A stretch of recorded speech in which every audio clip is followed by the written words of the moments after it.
Baking start பண்ணதுலேருந்து இப்படி ஒரு பேட் கமெண்ட் வந்து நான் கேட்டதே கிடையாதுங்க.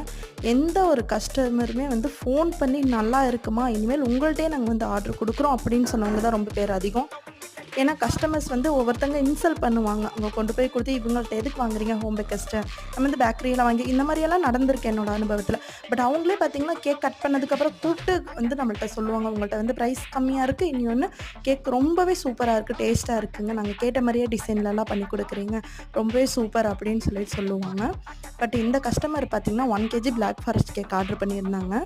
பிளாக் ஃபாரஸ்ட் கேக்ல வந்து நம்ம எத்தனையோ கஸ்டமருக்கு டெலிவரி பண்ணியிருக்கோம். பட் இந்த மாரி வந்து நான் எந்த ஒரு கமெண்ட்டுமே கேட்டது கிடையாது. இவங்க என்ன சொல்லிட்டாங்கன்னா, ஸ்பாஞ்ச்ல வந்து சர்க்கரை தண்ணியே இல்ல. ஒரு மாரி டேஸ்ட் கம்மியா இருக்கு.